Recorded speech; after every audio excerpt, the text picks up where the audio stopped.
नमस्कार मित्रों, मैं हूं आपका दोस्त शेष नारायण शुक्ला और आज हम पढ़ेंगे अध्याय 1 का जीवों और विकास में विकास का सिद्धांत। जी हाँ मित्रों, यह एक बहुत ही इम्पोर्टेंट प्रश्न है जो माध्यमिक शिक्षा मंडल के द्वारा बड़े प्रश्न के रूप में दीर्घ उत्तरी में पूछा जाता है। इसे बहुत ध्यान से पढ़िएगा, जो आपकी परीक्षा में आने के लिए बहुत ही उपयोगी होता है।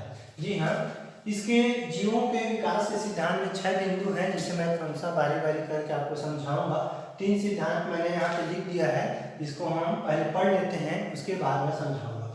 जीवों में विविधता पाई जाती है, अर्थात एक ही स्थान पर उपस्थित जीवों के समूह में, प्रजातियों में या जातियों में कई उपजातियां होती हैं, उनमें बहुत सारे अंतर पाए जाते हैं, उनके गुणों में असमानता पाई जाती है। जैसे उदाहरण के लिए हमारे यहाँ उपस्थित जो गाय होती है ना, उसमें अनेक प्रकार की विविधता है। जैसे हमारे देसी गाय हो गया, जर्सी गाय हो गया, है ना, विदेशी नस्ल की गायें हैं। तो ये सभी गाय एक जाति है, इसके बावजूद इनमें सभी में थोड़ी थोड़ी अंतर पाई जाती है, जिसके लिए शब्द उपयोग किया गया जिसे हम विविधता कहते हैं। ठीक है, इसी प्रकार जिसके कारण उनके जीने की क्षमता में भी थोड़े बहुत अंतर पाए जाते हैं, अर्थात एक ही जाति में कई उपजातियां होती हैं। उपजाति होने के कारण उनमें जीने की क्षमता में अंतर आता है, अर्थात कोई ज़्यादा जीता है और कोई कम जीता है।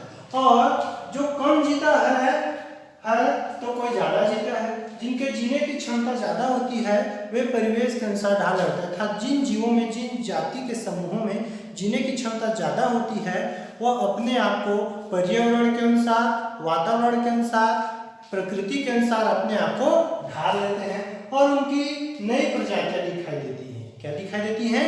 नई प्रजातियां। चूंकि इनकी उत्पत्ति एक ही पूर्वजों से हुई है, एक ही जाति से हुई है, लेकिन विविधता के कारण ये लगातार इन्होंने अपने आप में परिवर्तन चले गए, वातावरण से समायोजन करते चले गए। इसलिए हम देखते हैं कि इनमें एक नई प्रजातियां विकसित हो गई, अर्थात इनके जो पूर्वज जहाँ से ये शुरुआत किए थे उनमें पुराने गुण थे, और जो जीव जो ज़्यादा जीने की क्षमता था वे अपने आप में नए नए परिवर्तन करते गए, और कुछ समय पश्चात ये एक नए जाति के रूप में या नई प्रजाति के रूप में हमें दिखाई देने लगते हैं, जबकि इनके पूर्वज क्या थे? एक ही थे। दूसरे बिंदु पर देते हैं, विश्व में प्रजातियों की रचना एक झटके से नहीं हुई, है ना, बल्कि पहले से मौजूद प्रजातियों से होती है। जैसे कि चार्ल्स डार्विन और अल्फ्रेड रसेल ने कहा था कि पूर्व में इस पृथ्वी पर कोई जीव एकाएक नहीं आया है, बल्कि इस पृथ्वी पर सभी जीव पूर्ववर्ती कोशिकाओं से, पूर्व के अपने जातियों से ही आए हैं। सबसे पहले सभी के पूर्वज, जैसे तीसरे बिंदु में आप देखेंगे कि विविध जीवों की उत्पत्ति एक समान पूर्वजों से हुई है, और विकास को एक साथी पेड़ से दर्शाया जा सकता है, अर्थात जितने भी जीव हैं उन सभी के पूर्वज एक थे। जी हाँ, सभी के पूर्वज एक थे, लेकिन धीरे धीरे इनमें विविधता आती गई। क्या आती गई? विविधता आती गई। इन्होंने जलवायु के अनुसार, मौसम के अनुसार, परिस्थितियों के अनुसार अपने आप को ढालते गए और अपने आप में परिवर्तन करते गए। ये परिवर्तन उन्होंने अपने आने वाली पीढ़ियों को दे दिया, और इस प्रकार धीरे धीरे यह क्रम चलते गया, और जब आखिरी में हम देखते हैं तो हमें पता चलता है कि जो शुरुआती, जो प्रारंभिक इनके पूर्वज थे, उनके गुण पुराने थे, अर्थात उसमें पुराने ही गुण थे, लेकिन जो जीव आगे चले गए, जिनमें लगातार परिवर्तन होता चला गया, वे अपने पूर्वजों से बहुत अधिक विषम हो चुके, अर्थात उनमें इतना बदलाव आ गया है कि वे एक नई प्रजाति के रूप में हमें दिखाई देती है, एक नई जाति के रूप में हमें दिखाई देती है। इसी बात को तीसरे में कहा गया है बिंदु में कि विविध जीवों की उत्पत्ति एक समान पूर्वजों से हुई है। किससे हुई है? एक समान पूर्वजों से, अर्थात इस पृथ्वी पर जितने भी जीव हैं सभी की उत्पत्ति एक ही समान पूर्वज से हुई है। विकास को एक साइक्लिक पेड़ से दर्शाया जा सकता है। जैसे एक पेड़ होता है, पेड़ में एक ही शाखा होता है, मूल शाखा होता है, उसके बाद अलग अलग है ना, अलग अलग शाखाएं होती हैं, और उन शाखाओं के आधार पर हमको बांटा जा सकता है। जैसे यह एक वृक्ष है, और वृक्ष के पश्चात इसमें एक मुख्य शाखा है। क्या है? मुख्य शाखा है। मुख्य शाखा, इसको हम कह सकते हैं यह एक समान पूर्वज है या मुख्य पूर्वज है, और इसके पश्चात आगे जाकर के यहाँ कई शाखाओं में बढ़ जाती है। जी हाँ, यह कई शाखाओं में जो है बढ़ जाती है। तो इस प्रकार आने वाली जो पीढ़ियां हैं यह अनेक जो है जातियों और उपजातियों में जो है बढ़ती चली जाती हैं। जिस प्रकार ध्यान देंगे तीसरे बिंदु में, यह एक मुख्य शाखा है। मुख्य शाखा अर्थात सभी की जो उत्पत्ति है सभी जीव एक ही पूर्वज से हुई है, तो यह मुख्य शाखा हो गया, जिसे हम क्या कह सकते हैं, एक समान या मुख्य पूर्वज कह सकते हैं। उसके बाद परिस्थिति, वातावरण और प्रकृति के अनुसार इन्होंने अपने आप में परिवर्तन करते चले गए। परिवर्तन होने के बाद ये धीरे धीरे सहयोग करते गए अपने वातावरण से, परिस्थितियों से, आसपास के वातावरण से, और धीरे धीरे में विषमताएं आने लगी, परिवर्तन आने लगा। ये परिवर्तन इन्होंने अपनी परिवर्तन या गुण जो है किसको स्थानांतरित कर दिया, अपने पीढ़ियों को। उन पीढ़ियों ने, आने वाली संतानों ने, वो पीढ़ियों ने जो है फिर से वातावरण के अनुसार सृजन किया और फिर अपने आप में बदलाव करते गए। इस प्रकार सभी जीव जो है क्रमशः बदलाव करते चले गए और एक नई जो है जाति का उद्भव होने लगा। अर्थात जहाँ उत्पत्ति हुई थी वह मुख्य शाखा है और लगातार बदलाव करने के कारण नई नई जातियों की उत्पत्ति होने लगी, है ना। तो सभी जीव जो हैं एक ही पूर्वज से बने हैं, लेकिन जीव अपने वातावरण, परिस्थिति के अनुसार लगातार क्रिया करते जाते हैं, जिसके कारण उसमें विविधताएं आती जाती हैं और वह अपने प्रारंभिक पूर्वजों से, प्रारंभिक जातियों से बहुत अलग हो जाते हैं। जैसा कि मित्रों हमने अभी जो है पढ़ा कि 3 बिंदु हम ऊपर में पढ़ चुके थे। चौथा बिंदु है किसी भी जगह की जनसंख्या में पाए जाने वाले जीवों में विभिन्नता होती है। जी हाँ, है ना। इनमें से कुछ विभिन्नताएं एक पीढ़ी से दूसरी पीढ़ी में स्थानांतरित होती है। अर्थात किसी एक जगह में पाए जाने वाले जो जीव हैं उनमें से कुछ में विभिन्नताएं होती हैं। कुछ ऐसे होते हैं जो अपने समान अन्य जो हैं, है ना, व्यक्ति समूहों से, जीवों से अलग होते हैं उसी जाति में रहते हुए, और यह जो विभिन्नताएं हैं या जो अलगपन है या गुण है वह एक पीढ़ी से दूसरे पीढ़ी में स्थानांतरित होती है। जैसे कि उदाहरण के लिए यदि आपने जो है प्याज देखा होगा, सभी प्याज जो हैं लाल रंग के होते हैं, यदि लेकिन इन प्याज में कुछ प्याज ऐसा भी हो जाता है जो सफ़ेद रंग का हो जाता है। अब यदि इन सफ़ेद रंग के प्याजों को आप जो है फिर से जो है उसे खेत में लगाएंगे तो आप पाएंगे कि इसमें फिर से सफ़ेद रंग के ही फल आपको प्राप्त हुए। इसी प्रकार यदि आप देखेंगे कि मक्का में, भुट्टे में सभी जब पकता है तो उसके बीज जो है ना, सुनहरी रंग के होते हैं, भूरे रंग के होते हैं, लेकिन यदि कोई इसमें से कोई एक सफ़ेद हो जाता है और उस सफ़ेद बीज को लगा दिया जाए तो उनमें से सभी जो हैं सफ़ेद रंग के भुट्टे या मक्के होंगे। तो इस प्रकार एक ही जगह में उपस्थित जनसंख्या में, एक ही जगह उपस्थित जनसंख्या से जो विभिन्नताएं आती हैं वह विभिन्नता एक पीढ़ी से दूसरी पीढ़ी में स्थानांतरित होती है। ठीक है। पांचवा बिंदु आगे इसी का चौथे कार्य का विस्तार है। केवल आवश्यक गुण एक पीढ़ी से दूसरे पीढ़ी में स्थानांतरित होते हैं और नए पीढ़ियों में जो है गुण आते जाते हैं। अर्थात प्रत्येक जीव अपने वातावरण के अनुसार, अपनी परिस्थिति के अनुसार सहयोग करता है और अपने अस्तित्व को बचाए रखने के लिए अपने आप में विभिन्नता लाता है, नए नए गुणों को सीखता है। यह गुण वह अपनी पीढ़ी को, अगले वाले पीढ़ी को, संतान को, संतति को देता है। वह संतति उन गुणों का उपयोग करता है और पुनः अपने अस्तित्व को बचाए रखने के लिए, जीवन यापन करने के लिए नए तरीके से उसमें विभिन्नताएं लाता है और वह भिन्नताएं उसमें भी समाहित हो जाती हैं। अब वह दूसरा जो पीढ़ी है वह तीसरे पीढ़ी को वही गुण जो है, पहला और दूसरा दोनों के गुणों को स्थानांतरित कर देता है तीसरा में। तीसरा पीढ़ी भी इन गुणों को संयोजित करता है, वातावरण से क्रिया करता है, परिवेश के अनुसार ढलता है, प्रकृति के अनुसार क्रिया करता है और नए गुण खुद जो है बनाता है, परिवेश में ढल जाता है। इस प्रकार हम देखते हैं कि पीढ़ी दर पीढ़ी प्रत्येक पीढ़ी में नए नए गुण आते जाते हैं और वह अपने पुराने गुणों को जो लाभदायक है केवल उन्हीं गुणों को अगले पीढ़ी में ट्रांसफर करते जाता है, स्थानांतरित करते जाता है। तो इस प्रकार यदि ऐसा क्रम चलता रहता है तो हम लोग पाएंगे, देखेंगे कि इसी प्रकार के क्रम के चलने से जीव जहाँ से शुरुआत किया था और जहाँ पहुँच गया है उन दोनों में लगातार जो है गुणों के परिवर्तन के कारण एक नई जाति या एक नई प्रजाति का उद्भव होता है। छठा और अंतिम बिंदु है लाभदायक विभिन्नता वाले विविध प्रजातियां। जी हाँ, लाभदायक विभिन्नताओं वाली विविध प्रजातियां किसी आवास में पनपने लगती है। अर्थात जो लाभदायक जीव है, जो उस वातावरण में ढल सकते हैं, जो उस जलवायु में ढल सकते हैं, केवल वही ठहरेंगे, बाकी जो है नष्ट हो जाएंगे, पनपने लगते हैं, अपनी संख्या को बढ़ाने लगते हैं, वृद्धि करने लगते हैं और वहाँ उपस्थित पहले से प्रजातियों को प्रभावित करते हैं। जी हाँ, यदि उस जगह में कोई विशेष जाति उसी जाति की है या विशेष जाति की है, दूसरे जाति के हमको प्रभावित करने लगती है और उसका स्थान ले लेती है। उदाहरण के लिए मान लीजिए यदि एक तालाब है और एक तालाब में जो है कभी किसी समय अच्छा पानी रहा होगा और उसमें कमल खिले होंगे।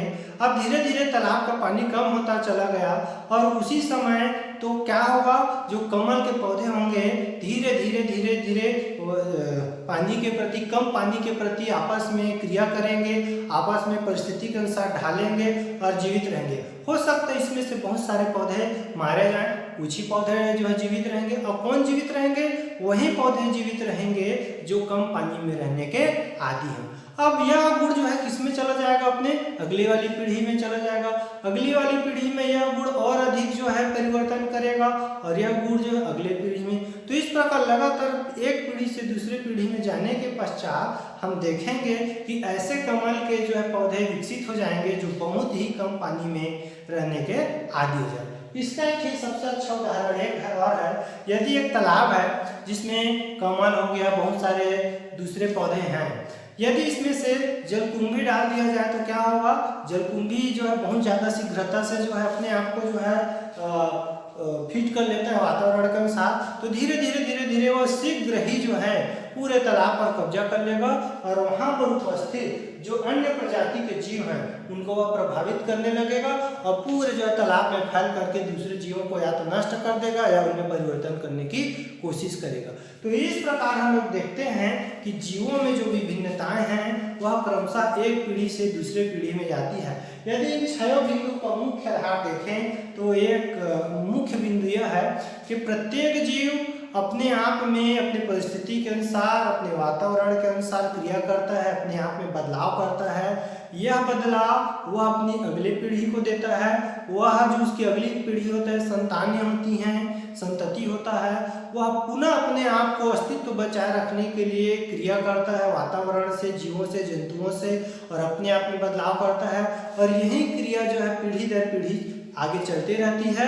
और इस प्रकार देखते हैं कि लगातार पीढ़ियों के बढ़ने से जीवों में जिस जगह से वह शुरू किया था और जहाँ तक वह पहुँचा है, पर्याप्त पीढ़ियों में अंतर आने के कारण, बदलाव आने के कारण उनमें विभिन्नताएं आ जाती हैं और इन्हीं विभिन्नताओं के कारण एक नई जाति, एक नई प्रजातियों का उद्भव होता है।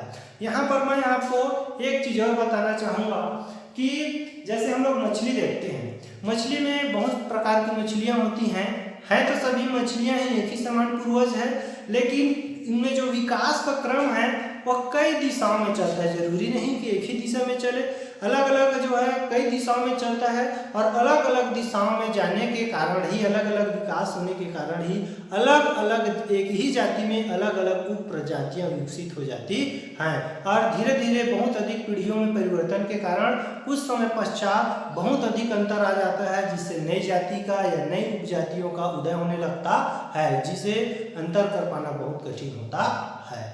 धन्यवाद। अब हम एक नया जो आगे बढ़ते हैं और पढ़ते हैं अनुकूलन। जी हाँ, अब हम पाठ के आगे में है ना प्रजातिकरण शब्द करते हैं। प्रजातिकरण में 2 चीज़ें आती हैं, एक आता है अनुकूलन और दूसरा आता है प्रजातिकरण। जी हाँ, आपने कक्षा 9वीं में जो है काली मछली के बारे में सुना होगा। हाँ, यह जो है, जी हाँ बिल्कुल, कुटुम्बसर की गुफा में जो है ना, आपने काली मछली पढ़ा होगा कि जब वहाँ अंधेरे में मछलियाँ पाई जाती हैं, है ना, तो वो जो उनकी आँख नहीं होता है, आँख जो है अनुपस्थित होता है, क्योंकि वहाँ गुफा के अंदर सूर्य का प्रकाश नहीं जा पाता, जिसके कारण उनको प्रकाश की आवश्यकता धीरे धीरे खत्म हो गई और उनके जीव जो जीव हैं, उनकी मछली हैं, वो अपने आप को गुफा के अनुसार ढाल ली। उसी प्रकार हमने देखा कि जो फिंच पक्षी थे, है ना, इक्वेडोर नाम के देश से उड़ के गए थे गैलापागोस टापू में और समय के साथ टापू अलग हो गया और धीरे धीरे उन फिंच पक्षियों में चोंच का आकार जो है अलग अलग हो गया। तो इस प्रकार जब कोई जीव जो है परिस्थिति के अनुसार, जब कोई जीव अपने आवास में ढल जाने की प्रक्रिया को अनुकूलन करते हैं। किसे? कोई भी जीव जो है अपने आवास के प्रति, अपने वातावरण के प्रति, है ना, जलवायु के प्रति अपने आप को ढाल लेता है, तो इस प्रक्रिया को हम क्या कहते हैं? अनुकूलन कहते हैं। अनुकूलन का क्यों महत्व है और हम क्यों पढ़ रहे हैं? अनुकूलन जो है बहुत ही इम्पोर्टेंट है, क्योंकि जीवों के जीवित रहने के लिए अनुकूलन बहुत ज़्यादा जरूरी है। जैसे कि कैक्टस या नागफनी, राजस्थान में जो है कैक्टस या नागफनी होता है, क्योंकि वहाँ पानी की कमी होता है ना, रेगिस्तान में, इसलिए जो है पानी की कमी को दूर करने के लिए अपने शरीर को वे इस प्रकार बना लेते हैं कि उसमें वहाँ पर जो है मांसल, मोटे और मांसल हो जाते हैं। उसी प्रकार जो है जल में पाए जाने वाले जो पौधे होते हैं उनके शरीर जो है ना, जड़ नहीं पाए जाते हैं, तैरते रहते हैं।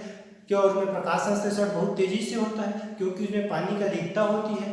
तो इस प्रकार से प्रत्येक जीव जो है अपने वातावरण के अनुसार अपने आप को ढाल लेता है ताकि वे जीवित रहें। यदि कोई भी जीव जो है अपने आप को नहीं ढाल सकेगा तो मारा जाएगा। उदाहरण के लिए यदि मनुष्य जो है ना, भूमध्य रेखा वाले जो मनुष्य, जो देश के लोगों को यदि ठंड शीतल जलवायु में भेज दिया जाए और वे अपने आप को नहीं ढाल पाएंगे तो उनकी मृत्यु हो जाएगी।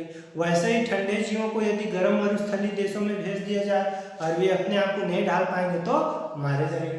तो एक सोचने वाली बात है, क्या डायनासोर, है ना, अपने आवास में अनुकूलित नहीं रह पाए जिससे वे विलुप्त हो गए?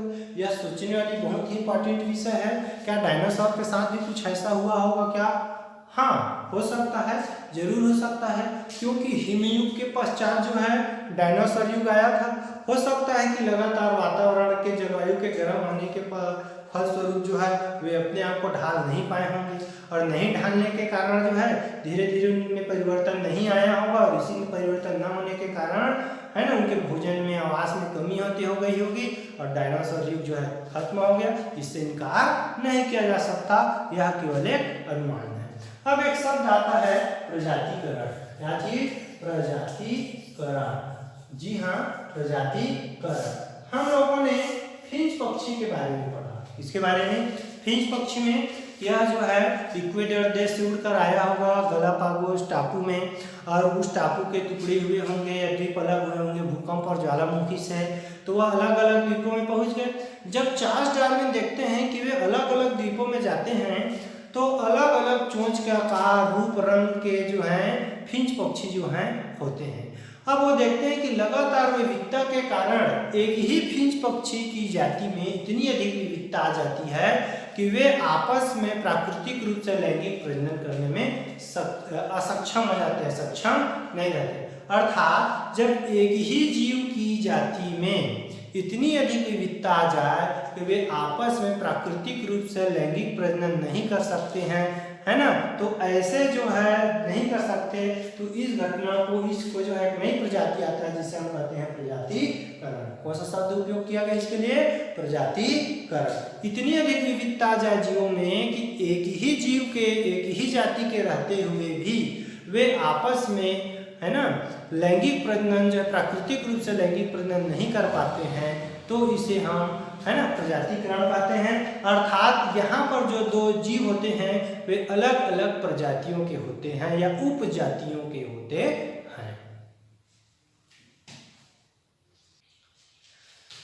दोस्तों, हमने अभी पढ़ा प्रजातिकरण। अर्थात प्रजातिकरण जब एक ही जाति के में जीव जब आपस में प्राकृतिक रूप से लैंगिक प्रजनन नहीं कर पाता है, तो इस घटना को अलग अलग जो है प्रजातिकरण कहते हैं। क्या कहते हैं? प्रजातिकरण। तो अब प्रश्न उठता है कि प्रजाति किसे कहते हैं, है ना? तो उस जीव समूह को कहा जाता है जो आपस में लैंगिक प्रजनन कर सके। प्रजातियां किसे कहा जाता है? उस जीव समूह को कहा जाता है जो आपस में लैंगिक प्रजनन कर सके, उसे हम प्रजाति कहते हैं। और प्रजातिकरण का किसे कहते हैं? जो आपस में लैंगिक प्रजनन ना कर सके, इस घटना को प्रजातिकरण कहते हैं। अब प्रश्न उठता है कि प्रजातिकरण के क्या कारण रहे होंगे, है ना, अर्थात अलग अलग प्रजातियां क्यों बनती होंगी?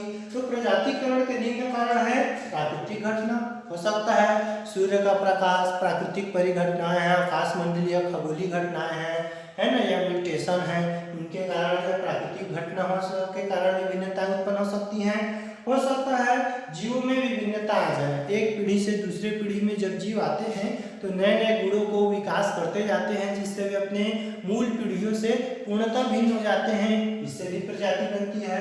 आवास और खाद्य संसाधन में बदलाव, जी हाँ, हमने अभी जो है फिंच पक्षी के बारे में पढ़ा कि उनके आवास बदल गए, उनकी जलवायु ताप बदल गए और उनके भोजन की उपस्थिति संसाधन बदल गए, जिससे जो है फिंच पक्षी में नई नई जातियाँ बदलने लगी। उसी प्रकार जो है कानी मछली के भी बारे में पढ़ा हमने कि जो है कक्षा 9वीं में पढ़ा था आपने कि कानी मछली जो है कैसे अपने आवास के प्रति अनुकूलन के प्रति जो है बदल कर नई प्रजाति विकसित हो गई।